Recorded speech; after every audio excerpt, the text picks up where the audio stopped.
नमस्कार मंडळी, स्वागत आहे तुमचं आपल्या मराठी यूट्यूब चॅनलमध्ये। स्वामींच्या कृपेने आपला दिवस आनंदात जाओ हीच मी स्वामींच्या चरणी प्रार्थना करते आणि आजच्या नवीन व्हिडिओला सुरुवात करूया। तर पहा, आपल्या घरामध्ये सकाळी आणि संध्याकाळी चपाती आणि भाकरी बनवल्या जातात। सकाळी आणि संध्याकाळी रोज तिन्ही वेळेला आपल्या घरामध्ये स्वयंपाक हा बनवला जातो। स्वयंपाक केल्याशिवाय आपल्या घरातील राहणाऱ्या व्यक्तींचे मन आणि शारीरिक त्रास जो आहे तर तो कमी होत नाही। जर आपण जेवण व्यवस्थित केलं तर आपल्या शरीर हे आपल्याला साथ देत असते, आरोग्याच्या समस्या दूर होतात। मग आपण रोज स्वयंपाक करत असतो, चपात्या जास्त बनवत असतो, तर घरातील लहान मुले आहेत तर कधी खातात तर कधी चपाती शिल्लक राहते, कधी कधी शिळी चपाती राहिलेली असते तर ती आपण खात असतो। पण तुम्हाला माहिती आहे का, शिळी चपाती तुम्हाला जर सकाळच्या वेळी जर खाण्याचं काम जर पडलं तर तुम्ही खाता, जर खाल्ली तर तुमच्या शरीरावर विपरीत परिणाम होतो का? किंवा काही स्त्रिया असतात 99% चुका करत असतात, तर ही शिळी चपाती कचऱ्यात टाकतात किंवा फेकून देत असतात। तर ही चूक जी आहे तर ती आपल्या घरामध्ये दारिद्र्य गरिबी आणत असते, पैसा घरामध्ये येत नाही आणि कर्ज जे आहे तर ते वाढत जाते। तर तो आपल्या वास्तुशास्त्रामध्ये जे आपण पोळी किंवा अन्न बनवत असतो तर त्याला खूप महत्त्व दिलं जातं। घरातील आई वडील आपल्या एक वेळ जेवण चांगलं मिळावं त्यासाठी कष्ट करत असतात, मेहनत करत असतात आणि आपल्याला 2 वेळचे पोटभर जेवण ते तयार करून देत असतात। म्हणूनच आपल्या वास्तुशास्त्रामध्ये असं म्हटलं गेलेलं आहे की अन्न हे पूर्ण ब्रह्म आहे, त्याचा अपमान करू नका। ताटामधील जेवढी चपाती तुम्ही घेतलेली आहात तर तेवढी चपाती संपवावी। अन्नाचा एकही घास ताटामध्ये ठेवू नये, त्यामध्ये हात धुवू नये। जर उरलेलं अन्न असेल तर आवर्जून कावळ्याला किंवा चिमणीला खायला द्यावे। म्हणून वास्तुशास्त्रामध्ये असं म्हटलं गेलेलं आहे की शिळी चपाती तुम्ही फेकून देत असाल तर ही चूक जी आहे तर ती तुमच्याकडून घडत आहे, तर हे मोठं महापाप म्हटलं गेलेलं आहे। घरात सुख समृद्धी या चपातीने येत असते। जर तुम्ही या चपातीचा असा एक मोठा महाउपाय करत असाल तर आपल्याला लक्ष्मी देवी बरोबरच आपल्याला अन्नपूर्णा देवीचाही आशीर्वाद प्राप्त होईल। जीवनातील जेवढे काही त्रास आहे, मंगळदोष असेल, राहू केतूचा त्रास आहे तर तो सुद्धा कमी होतो आणि आपल्याकडून नकळत कळत पुण्य जे आहे तर ते घडत असते। शिळी चपातीची तर आहे तर आपण फेकून देत असतो, तर पहा फेकून दिल्यावर काय होते की शनिदेवाची कृपा आपल्या संपूर्ण कुटुंबावर राहावी, ज्यामुळे कोणतंही लग्न कार्यामध्ये पाहता आपण विघ्न येऊ नये। आपण पाहत असतो की इतके विघ्न काय येत आहेत, तर आपल्या घरामध्ये आपण जेव्हा चपाती अशा पद्धतीने फेकून देतो तेव्हा आपल्या घरामध्ये लग्न कार्य हे निर्विघ्नपणे सर्व सफल होत नाहीत। वास्तुशांती घरामध्ये करत असाल तर सर्व वास्तुदोष दूर होतो, आपल्या कुटुंबाची भरभराट व्हावी, व्यवसायात प्रगती व्हावी आणि ईश्वराच्या कृपेने आपल्या घरामध्ये धन संपत्ती धान्य यामध्ये कधीच कमतरताही तुम्हाला भासणार नाही। घरातील स्त्री असेल पुरुष असेल तर तुम्ही अवश्य हे एक काम तुम्हाला करायचं आहे। तुमच्या घरातून ही एक शिळी चपाती तुम्हाला सकाळी किंवा संध्याकाळी फेकून न देता तुम्ही जर तुमच्या घरामध्ये जर हा उपाय अशा पद्धतीने करत असाल तर तुमचं घर बर्बाद होईल, दारिद्र्य घरामध्ये वास करेल, लक्ष्मी वास करणार नाही, लक्ष्मी कायमचं घर सोडून निघून जाईल। म्हणून आपल्याला शिळी चपाती कुठे ठेवायची आहे, शिळ्या चपातीचं काय करायचं आहे, उपाय कसा करायचा आहे याबद्दलची संपूर्ण माहिती आपण या व्हिडिओमध्ये पाहणार आहोत। त्यामुळे व्हिडिओ हा शेवटपर्यंत नक्की पहा। चॅनलवर नवीन असाल तर नक्की सबस्क्राईब करा। कमेंटमध्ये ओम नमो भगवते वासुदेवाय नमः हा मंत्र लिहायला विसरू नका किंवा श्री स्वामी समर्थ हा मंत्र लिहायला विसरू नका, ज्यामुळे तुमच्या कुटुंबाची भरभराट होईल। तर पहा, आपल्या घरामध्ये दोन्ही वेळेला सकाळी आणि संध्याकाळी सर्व घरातील सदस्यांना पुरेल एवढा स्वयंपाक जास्त बनवतो, कमी पडणार नाही याची खात्री आपण घेत असतो। तर पहा, आपण घरामध्ये स्वयंपाक बनवल्यानंतर तो जास्त उरतो का, चपाती उरते का, भाजी उरते का, तर ती संपत नाही किंवा भात शिल्लक राहिलेला आहे तर काही स्वयंपाक हा सकाळपर्यंत राहतो, शिळा आपण जे आहे तर ते जेवण राहिलेलं आहे तर ते खात असतो। पण हे शिळं जे अन्न आहे तर ते खातो, तर ते आपल्या शरीरासाठी चांगलं आहे का? घरातील दररोज आपण घरातील व्यक्ती आहेत तर काय करत असतात, तर शिळी चपाती उरलेली असते तर ती लहान मुलाला देत असतो किंवा आपण स्वतः खातो, तर लहान मुलं खाण्यासाठी टाळाटाळ करतात, तर ती राहिलेली चपाती आपण शेताच्या कडेला टाकतो किंवा अशा ठिकाणी टाकतो जिथे पाय ओलांडला जाणार नाही। जेव्हा आपण शिळी चपाती अशी टाकून देतो तेव्हा लक्ष्मी जी आहे तर ती आपल्या घरामध्ये कधीच येत नाही। यामुळे आपल्या घरामध्ये पैसा अजून टिकत नाही, बरकत येत नाही, कर्ज जे आहे तर ते वाढत जाते। तर तुम्हाला माहिती आहे का, आपल्याला अन्न कमी पडत होतं तेव्हा अन्नपूर्णा देवीने आपल्याला अन्नधान्याचा साठा हा भरपूर प्रमाणात दिला होता। त्यामुळे पृथ्वीवरील जे व्यक्ती आहे तर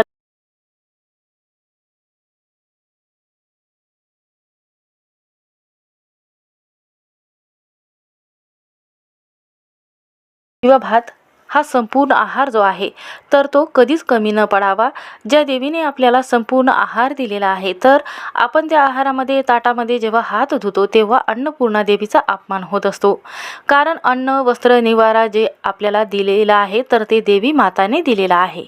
तर त्या संपूर्ण पदार्थामध्ये अन्नपूर्णा देवी वास करत असते। म्हणूनच शिळी चपाती आपण जेव्हा फेकतो तेव्हा अन्नपूर्णा देवी नाराज होते। तेव्हाच आपल्या घरामध्ये गहू तांदूळ डाळी ह्या संपत जातात पण बरकत राहत नाही। म्हणूनच स्वयंपाक घरामध्ये ही एक वस्तू कधीही संपू देऊ नका। त्यातील पहिली वस्तू आहे ती म्हणजे हळद। तर पहा, हळद ही लक्ष्मी स्वरूप म्हटले गेलेले आहे। जेव्हा आपण हळद घरातली पूर्णपणे संपते तेव्हा त्रिदेव यांचा आशीर्वाद आपल्या घरावर राहत नाही। म्हणूनच कधीही हळद जी आहे तर ती जेव्हा चमचाभर राहिलेली असते तेव्हा अगोदर आणून ठेवायची आहे। पूर्णपणे डब्यातली हळद जी आहे तर ती कधीही संपू देऊ नका, नाहीतर घरामध्ये दारिद्र्य वास करेल, गरिबी वास करेल। तर पहा, हळद आणि कुंकू हे दोन्ही वस्तू आहे तर हे लक्ष्मी स्वरूप म्हटले गेलेलं आहे। माता लक्ष्मीला आणि श्री हरी विष्णूला अर्पण न केल्याशिवाय पूजा अपूर्ण म्हटली जाते। म्हणून ह्या दोन्ही वस्तू कधीही संपू देऊ नका। कारण जे कुंकू आहे हे सौभाग्याचं लेणं म्हटलं गेलेलं आहे। जे हळद आहे ही श्री हरी विष्णूला अर्पण केली जाते, त्याशिवाय पूजा ही अपूर्ण म्हटली जाते। त्यानंतरची दुसरी वस्तू आहे मीठ। पहा, मीठ हे समुद्र मंथनातून मिठाची उत्पत्ती झालेली आहे, जिथे माता लक्ष्मीचा जन्म झालेला आहे। दर शुक्रवारच्या दिवशी आपल्याला विकत घेऊन यायचं असते मीठ आणि त्यानंतर ईशान्य दिशेला एका काचेच्या भरणीमध्ये भरून ठेवायचं असते। तर घरातील कधीही मीठ जे आहे तर ते पूर्णपणे संपू देऊ नका। संध्याकाळच्या वेळी मीठ हे खरेदी करून आणू नका। संध्याकाळच्या वेळी जर तुम्ही घरामध्ये जर मीठ आणलं तर लक्ष्मीची कृपा होण्याऐवजी आपल्यावर अवकृपा होत असते आणि आपल्या घरामध्ये पैसा हा टिकत नाही। म्हणून ज्या घरामध्ये मीठ संपलेला असते त्या घरामध्ये पुरुषाच्या व्यवसायावर भर पडतो आणि पैसा घरामध्ये येत नाही, कर्जबाजारी व्हायला लागतो। म्हणून मीठ संपत असताना आवर्जून आपल्या घरामध्ये अगोदरच आणून ठेवायचं आहे। कोणालाही चुकून मीठ जे आहे तर ते मागायला जाऊ नका। जर मागितले तुम्ही मीठ तर घरामध्ये पैसा आहे तर तो कधीच टिकत नाही, कारण हे मीठ लक्ष्मी स्वरूप म्हटलं गेलेलं आहे। कोणाच्या घरी चुकूनही मागू नका, संध्याकाळच्या वेळी आणू नये। पहा, स्वयंपाकघर जे आहे तर ते अन्नपूर्णा देवीचा वास म्हटला गेलेला आहे, जिथे 33 कोटी देवांचा वास असतो। जेव्हा काही वस्तू असतात ज्या लक्ष्मी स्वरूप असतात तर त्या गोष्टीचा अपमान केला जातो किंवा दुसऱ्याच्या घरून ह्या वस्तू मागितल्या जातात तेव्हा आपल्या घरामध्ये साक्षात लक्ष्मी ही नाराज होत असते। एखाद्या व्यक्तीला व्यवसायामध्ये वृद्धी हवी असेल, नोकरीमध्ये भरभरून यश हवं असेल व आरोग्याच्या समस्या असेल घरामध्ये तर त्या दूर व्हाव्यात असं वाटत असेल तर त्यामुळे घरातील अन्न जे आहे तर ते कधीच वाया घालू नये। ताटामध्ये जेव्हा मीठ वाढलेलं असते तर ते मीठ काढून घेऊन बेसिंगमध्ये टाकायचं असते, डायरेक्ट मिठामध्ये हात धुवू नये। तर पहा, यामुळे आरोग्याच्या समस्या वाढायला लागतात। आपलं व्यक्तिमत्व जर चांगलं असेल तर आपल्याला ध्येय गाठण्याला कोणीही थांबवू शकणार नाही। म्हणूनच आपलं स्वयंपाकघर जे आहे तर ते स्वच्छ असेल तर कोणतीही चूक तुमच्याकडून होत नसेल तर माता लक्ष्मी बरोबरच माता लक्ष्मी आणि अन्नपूर्णा देवी यांचा आशीर्वाद सदैव आपल्या घरावर राहील। पैसा घरामध्ये टिकतो आणि सुख शांती आपल्या घरामध्ये टिकून राहते। वातावरण शुद्ध होऊन घरातील जे नकारात्मक विचार आहे लोकांमध्ये राहतात तर ते विचार कमी होतील आणि सकारात्मक लहरी प्राप्त होतील। या व्हिडिओमध्ये आपण पाहणार आहोत की शिळी चपाती जर तुम्ही फेकून दिली नाही तर आपल्या घरात अशा पद्धतीने हा उपाय करू शकतो। पहा, बरेच महिला असतात तर आपल्या घरामध्ये ही मोठी चूक करत असतात। तर काही महिला असतात सकाळी लवकर उठत असतात तर उठल्यानंतर ते हातपाय धुतात आणि लगेच स्वयंपाकाला लागतात। पण सकाळी जेव्हा तुम्ही उठता तेव्हा आपल्याला सर्वात प्रथम आंघोळ करायची असते आणि त्यानंतर स्वयंपाकघरामध्ये आपल्याला शिरायचं असते, स्वयंपाक करायचा असतो। यामुळे आपलं जो स्वयंपाक बिना आंघोळीचा करत असतो तर ते आपल्याला विषासमान बनवत असतो. यामुळे पोटदुखी होते, कोणताही त्रास जो आहे तर तो मोठ्या प्रमाणात आपल्या घरात लहानपणापासून तर मोठ्या मुलापर्यंत पुरुष मंडळीपर्यंत त्रास होतो. म्हणून कधीही स्वयंपाक बनवत असताना आंघोळ करून स्वयंपाक बनवायचा असतो. जेव्हा आपण अशा पद्धतीने स्वयंपाक बनवत असतो तेव्हा अन्न जे आहे तर ते शुद्ध राहत नाही तर दूषित बनते. तर कारण अन्न हे पूर्ण ब्रह्म म्हटलं गेलेलं आहे. कारण अशा पद्धतीने आपण जर अन्न बनवत असाल तर त्या घरामध्ये दारिद्र्यही वास करत नसते. तर अशा पद्धतीने जर वारंवार आपल्या घरामध्ये घडत असेल तर तुमच्या घरामध्ये दुष्काळ आणि दारिद्र्याची वेळ लागणार आहे. जर आजारपण असेल तर एखाद्या दिवशी ठीक आहे, पण दररोजच अशा पद्धतीने ह्या घटना आपल्या घरामध्ये होत असेल तर हे मोठं महापाप आहे, तर ते तुमच्याकडून होत आहे. म्हणून अशा घरामध्ये कधीही व्यक्तीची प्रगती होत नाही, कोणत्याही कामामध्ये मन लागत नाही, सतत आळस येतो. म्हणून आवर्जून आंघोळ करूनच आपल्याला स्वयंपाक बनवायचा आहे आणि सर्व घरातील सदस्यांना खायला द्यायचा आहे.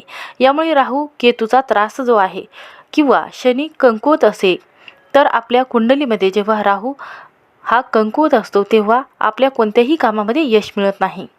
म्हणून आपल्याला हा नियम पाळायचा आहे. थोडा वेळ जर आपल्या कामाला आपण देत आहोत तर त्या कामासाठी आपल्याला 2 तास लागू शकतात. म्हणून ह्या चुका करू नका. स्वयंपाक करत असताना अर्धा तास किंवा 1 तास अगोदर उठून आपल्याला नियमितपणे स्वच्छ कपडे घालून स्वयंपाक करायचा आहे. असं केल्यामुळे अन्नपूर्ण देवीचा वास असल्यामुळे आपल्या घरामध्ये तांदूळ, गहू, कडधान्य जे आहे तर ते कधीच वाया जाणार नाही, संपणार नाही, त्यामध्ये सतत बरकत होईल. तर पहा, हा उपाय जो आहे तर तो आपल्या केंद्रामध्ये सांगितला गेलेला आहे. असं म्हणतात की जेव्हा आपण या गोष्टीचा वापर योग्य पद्धतीने जर घरामध्ये केला नाही तर आपल्या घरामध्ये कितीही मेहनत करून आपल्याला फळ मिळत नाही. त्याचबरोबर आपण स्वयंपाक बनवत आहे तर त्या ठिकाणी जो गॅस असतो तर तो सर्वात प्रथम आपल्याला स्वच्छ करून घ्यायचा असतो आणि त्यानंतर त्यावर स्वयंपाक बनवायचा असतो. आवर्जून आपल्याला अशा पद्धतीने पूजा जी आहे हळदी कुंकू लावून स्वस्तिक काढून एक फूल अर्पण करून दिवा ओवाळून आपल्याला पौर्णिमेच्या दिवशी किंवा एखाद्या सणाच्या दिवशी आपल्याला पूजा अशी करायची असते. यामुळे जेव्हा आपण अशी पूजा करतो तेव्हा राहू केतूचा त्रास आपल्याला होतो, तेव्हा जीवनामध्ये नोकरीमध्ये बाधा येते, कोणत्याही कामामध्ये यश मिळत नाही. एका कामाला 10 मिनिटं शिल्लक लागतात. जे काम अर्ध्या तासात पूर्ण व्हायचं असते तर त्या कामाला आपल्याला 1 तास लागतो. हा शनीचा त्रास आहे. जेव्हा घरात राहणाऱ्या पुरुष व्यक्तीवर, कमवत्या व्यक्तीवर याचा प्रभाव जास्त होतो. यामुळे दारिद्र्य आपलं विकट परिस्थिती आपल्या घरामध्ये पाहायला मिळत असते. ज्या घरामध्ये वातावरण शुद्ध असते, कडू बोलणारे व्यक्ती नसतात किंवा दुसऱ्याचा अपमान करणारे व्यक्ती नसतात, त्या घरामध्ये लक्ष्मी ही स्वतःहून वास करत असते. त्यामुळे घरामध्ये पैसा हा हळूहळू यायला लागतो. तर दररोज सकाळी आपल्याला तुळशीच्या काडीने, पानाने आपल्या संपूर्ण घरामध्ये गोमूत्र शिंपडायचं असते. यामुळे घरातील सर्व वास्तुदोष हा पहिल्यांदा दूर होतो. घरामध्ये येणाऱ्या व्यक्तीने जेव्हा घरामध्ये प्रवेश करते तेव्हा त्या व्यक्तीच्या मनामध्ये चांगले विचार यायला लागतात. येणाऱ्या व्यक्तीची नजर आपल्या घराला लागत नाही. तर आपल्या घरामध्ये रात्री झोपत असताना चुकूनही भांडे खरकटी ठेवू नका. त्यामुळे झुरळ जे आहे तर ते वाढत असतात. झुरळाला जर आपण आपलं अन्नधान्य जे आहे जे ताटामध्ये राहते तर ते जर मिळालं त्यांना खायला तर ते वाढत जातात. म्हणून घरामध्ये जेव्हाही झुरळ दिसत असेल तेव्हा त्याला उचलायचं आहे आणि बाहेर टाकायचं आहे. चुकूनही मारू नका, नाहीतर झुरळ जास्त होतात. रात्रीची खरकटे भांडे कमी करायचे आहे तर स्वच्छ किचन जे आहे तर ते रात्रीच आपल्याला करायचं असते. आणि आपल्याला एखादं औषध जे आहे किंवा फरशी पुसायचं जे औषध आहे तर ते आवर्जून टाकून पुसून घ्यायचं असते. त्यामुळे काय होते की एकही झुरळ आपल्या घरामध्ये दिसणार नाही. स्वच्छता जिथे राहते तिथे झुरळ नावालाही उरत नाही. पहा, घरामध्ये आपण भरपूर चमचे वापरत असतो किंवा चाकू वापरत असतो, तर आपल्या घरामध्ये 1 चाकू असला की आपण अजून 2 चाकू शिल्लक ठेवत असतो. यामुळे आपल्या कामामध्ये आपल्याला भाजी कापत असताना सोपं पडेल. पण पहा, जेव्हा आपण शिल्लक चाकू आपल्या घरामध्ये ठेवत असतो तेव्हा शनिदेवाचा आपल्या घरामध्ये प्रकोप होत असतो. कारण शनिदेवाला लोखंडाच्या वस्तू खूप प्रिय आहे. 1 तवा असेल तर दुसरा तवा ठेवू नका, 1च तवा ठेवायचा आहे. आणि 1 चाकू असेल तर दुसरा ठीक आहे, पण 3रा 4था चाकू ठेवू नका. जर तुम्ही अशा पद्धतीने हा नियम जर पाळला नाही तर पुरुष व्यक्तीचा जीवनावर विपरीत परिणाम होतो. ताणतणाव त्यांना जाणवायला लागतो, चिडचिडपणा करत असतात व त्यांच्या मानसिकतेवर परिणाम होतो.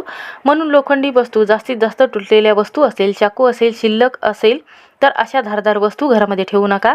तसंच आपल्या घरामध्ये प्लास्टिकच्या भरण्यासुद्धा असतात किंवा काचेचे ग्लास आहे किंवा काचेचा भरपूर अशा भांडे आहेत जे तुटलेले आहे, तडा गेलेला आहे किंवा काचेचा तडा गेल्यामुळे तशीच भांडे आपण घरामध्ये ठेवल्यानंतर नकारात्मक शक्ती घरामध्ये प्रवेश करत असते. आपल्या घरामध्ये सकारात्मकता येत नाही. तुटलेली प्लास्टिकची वस्तू असेल तर आवर्जून काढून टाकायची आहे. त्याचबरोबर तुटलेली लोखंडाची वस्तू आहे, चिरलेली आहे, प्लेट तुटलेली असेल, चिरलेली असेल तर तीसुद्धा काढून टाकायची आहे. नाहीतर राहू केतूचा या देवांचा प्रकोप आपल्यावर होईल आणि आपल्या कोणत्याच कामामध्ये आपल्याला मन लागणार नाही. घरात वादविवाद राहतील आणि एकोपा राहणार नाही. तर एखाद्या व्यक्तीला सवय असते तेव्हा आपण स्वयंपाक बनवतो तेव्हा त्याआधी खाऊन बघतात आणि नंतर देवाला नैवेद्य दाखवत असतात.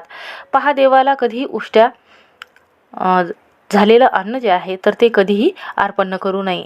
आपण भाजी बनवतो, वरण भात बनवतो तर ते आपल्याला कधीही चाखून बघायचं नसते. तर चाखून न बघता हा नैवेद्य देवाला दाखवायचा असतो. कारण सर्वात प्रथम आपण जे अन्न बनवत असतो तर ते देवाला दाखवतो आणि त्यानंतर 5 ते 10 मिनिटानंतर ते अन्न स्वतः ग्रहण करत असतो.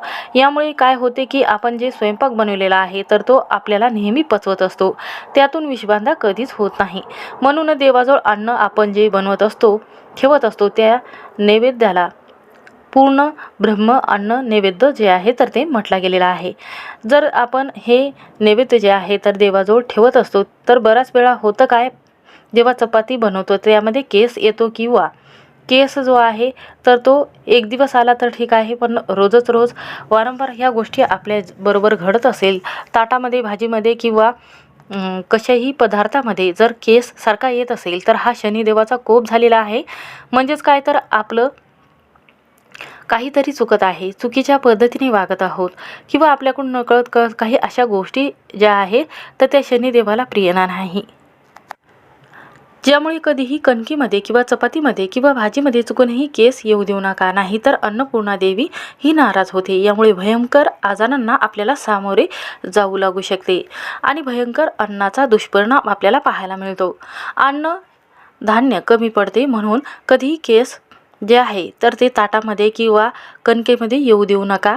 आपल्याला जेव्हा स्वयंपाक करायचा आहे तेव्हा वेणी घालायची आहे आणि त्यानंतर स्वयंपाक हा करायचा आहे. त्याचबरोबर स्वयंपाकघरामध्ये ह्या 2 गोष्टी चुकूनही ठेवू नका, नाहीतर याचा दुष्परिणाम आपल्या संपूर्ण कुटुंबाला जाणवेल. आता आपण आपल्या घरामध्ये स्वयंपाकघरामध्ये आपण काय करतो, चांगलं दिसावं त्यासाठी काहीही वस्तू खरेदी करतो आणि किचनमध्ये लावत असतो, तर आपल्या बेडरूममध्ये, हॉलमध्ये लावत असतो. तर हे पूर्णपणे चुकीच्या वस्तू म्हटल्या गेलेल्या आहेत. स्वयंपाकघरामध्ये आपण आरसा लावत असतो. आपल्याला वाटते की स्वयंपाक करता करता आपण कसं दिसत आहे किंवा चेहऱ्याला काही लागलेलं आहे का, सारखं आपण आरशामध्ये बघत असतो. पहा, गॅस ही अग्निदेवताचं प्रतीक म्हणून ओळखलं जातं. अग्नीचे प्रतिबिंब जर आपण आरशामध्ये जर चुकून दिसल तर घरामध्ये अग्निदेवताचा क्रोध आपल्याला पाहायला मिळत असतो, अग्निदेवताचा प्रकोप आपल्याला पाहायला मिळतो. यामुळे आपल्या घरामध्ये गॅसवर अचानक आग पेटायला लागते आणि म्हणून ही चूक करू नका. आरसा चुकूनही आपल्या किचनमध्ये लावू नका, यामुळे घरामध्ये पैसा टिकत नाही. आपण लवकरात लवकर दारिद्र्याचे दरवाजे उघडत असतो, म्हणून ही चूक करू नका. तर काही महिला असतात की सकाळी कणिक भिजवतात आणि त्यानंतर उरलेली कणिक संध्याकाळी वापरत असतात, पण हे पूर्णपणे चुकीचं म्हटलं गेलेलं आहे. कारण कणिक भिजवल्यानंतर अर्ध्या किंवा 1 तासाने चपात्या पूर्णपणे करून टाकाव्यात. उंडा हा चुकूनही फ्रीजमध्ये ठेवू नये, नाहीतर विषसमान ही कणिक होत असते. याच्यामुळे मुलांच्या तब्येत बिघडू शकते, पोट दुखू लागते. त्यामुळे चुकूनही चूक करू नका, नाहीतर राहू केतूचा आणि शनिदेवाचा जो क्रोध आहे तर तो वाढत जात असतो. यामुळे आपल्या कोणत्याही कामामध्ये यश मिळत नाही, आजारपण वाढते आणि पोटदुखी हा त्रास आपल्याला उद्भवू शकतो.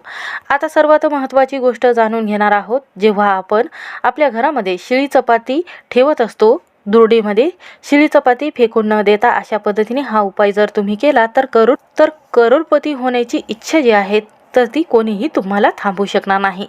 कारण अन्न ही पूर्ण ब्रह्म म्हटलं गेलेलं आहे. अन्न ग्रहण केल्यामुळे आपल्या शरीराला ऊर्जा मिळत असते आणि आपण कोणत्याही कामामध्ये मन लावत असतो. पहा, ज्या घरामध्ये अन्न हे कचऱ्यामध्ये किंवा पोळी जी आहे तर कुत्र्याला न टाकता एखाद्या ठिकाणी टाकत असतो, तर पहा, असं केल्यामुळे लक्ष्मी देवीच्या नाराज होत असतात आणि आपल्या घरामध्ये पैसा जो आहे तर तो टिकत नाही. जर तुम्ही शिळी चपाती फेकून देत असाल, कचऱ्यात टाकत असाल, तर ही शिळी चपाती आहे तर तुमच्या आरोग्याच्या समस्या ज्या आहेत तर त्या दूर करत असते. यामुळे आपल्याला शरीराला काय हवं आहे तर ते लागत असते. आपण म्हणत असतो की शिळी चपाती आहे ना, जाऊ द्या, कुत्र्याला टाकू किंवा खाल्ली नाही तरीही चालेल. पण पाहाच, शिळ्या चपातीचा एक उपाय तुम्हाला करायचा आहे, तो सांगणार आहे. तर शिळी चपाती आहे तर ती तुमचं पचनतंत्र जे आहे तर ती व्यवस्थित करते, हार्मोन्सला व्यवस्थित करत असते. शिळी चपाती आपल्या शरीराला तंदुरुस्त ठेवत असते. शिळी चपातीमध्ये भरपूर प्रमाणात फायबर असल्यामुळे ती आपल्या शरीराला ताकद देत असते. जेव्हा आपल्या आहारामध्ये फायबर संतुलित आहारमध्ये राहतो तेव्हा आपलं शरीर आहे तर ते निरोगी राहते, कोणत्याही समस्या उद्भवत नाही.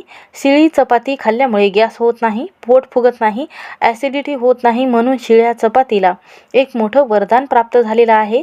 सकाळी शिळी चपाती खाणे योग्य ठरते. शुगरचा त्रास कमी होतो, साखर नियंत्रणामध्ये राहते आणि कॅलरीज शिळी चपाती खाल्ल्यामुळे मिळत असते. फायबर नेहमीच पोटातील भूक कमी होण्यासाठी अतिशय उत्तम शिळी चपाती म्हटली गेलेली आहे. ती फेकून न देता तुम्ही याचा पदार्थ बनवून खाऊ शकता. वास्तुशास्त्रामध्ये असं म्हटलं गेलेलं आहे की अन्न ग्रहण करावं, शिळं खाऊ नये, पण ताजं अन्न खावं, पण शिळं अन्न खाऊ नये. जर शिळं अन्न चांगलं असेल आणि चपाती जर उरलेली असेल तर ती तुम्ही ग्रहण करू शकतात. जी चपाती आहे तर ती चांगली असेल, स्वतः ग्रहण केली तरीही चालेल. त्या चपातीचा अपमान न होता ती ग्रहण केल्यामुळे माता लक्ष्मी आपल्यावर प्रसन्न होते. जेव्हा तुम्ही शिळी चपाती खाता किंवा मुलाला देता तेव्हा आवर्जून आपल्याला ही एक गोष्ट करायची आहे. तर आपण चपाती जेव्हा मुलाला खायला देत असतो त्या अगोदर ती निरखून बघायची असते. जेव्हा चपाती तोडत असताना त्यामध्ये जर रेषा येत असेल किंवा तोडताना त्याच्यामधून धागा दिसल्यासारखा आपल्याला वाटत असेल, ही चपाती खाल्ल्यामुळे मुलांच्या पोटदुखीमध्ये, आजारपणामध्ये त्रास त्यांना जाणवू लागेल. अशी चपाती ज्यामध्ये रेषा येत आहेत किंवा धागा तुटत आहे तर अशी चपाती चुकूनही देऊ नका. तर अशा वेळी आपल्याला हा उपाय करायचा आहे. तर हा उपाय आहे. हा उपाय केल्याने घरामध्ये दारिद्र्य वास करत नाही, तर आपल्या घरामध्ये श्रीमंतीचे योग जे आहेत तर ते जुळून येतात. राहू केतूचा त्रास कमी होतो. म्हणूनच आपल्याला हा उपाय करायचा आहे. तर हा उपाय करत असताना शिळी चपाती आपल्याला सर्वात प्रथम ताटामध्ये घ्यायची आहे. त्याला मोहरीचं तेल लावायचं आहे. ही चपाती आपल्या स्लॅबवर कावळ्याला खायला द्यायची आहे. यामुळे आपल्याला पितरांचा सहवास लाभत असतो. आपल्या मुलांबाळावर पितृपक्षाचा आशीर्वाद लाभत असतो. म्हणून आपले पित्र जे आहे तर ते कावळ्याच्या स्वरूपामध्ये येत असतात आणि मुलांबाळाला आशीर्वाद देऊन जात असतात. त्याचबरोबर ही शिळी चपाती तुम्ही कुत्र्याला खाऊ घालू शकता. त्यामध्ये काय करायचं आहे, एका ताटामध्ये चपाती घ्यायची आहे, त्याला तूप लावायचं आहे, हळद लावायची आहे. त्यामुळे खंडोबा देवताचा आशीर्वाद आपल्याला प्राप्त होतो. त्यामुळे घरामध्ये सुखसंपत्ती आपल्याला प्राप्त होते आणि आपल्या कुलदेवतेचा आशीर्वाद मिळत असतो. म्हणून ही चपाती कुत्र्याला आवर्जून खाऊ घालायची आहे. कुत्र्याला एक हळदीचा टिळा लावायचा आहे आणि त्यानंतर खाऊ घालायचे आहे. असं केल्याने काय होते की तुम्ही लवकरच लवकर धनवान व्हाल. शिळी चपाती उरलेली असेल तर तुम्ही, जास्त उरलेले असेल तर तुम्ही गोशाळेमध्ये देऊ शकता. यामुळे आपल्याला 33 कोटी देवांचा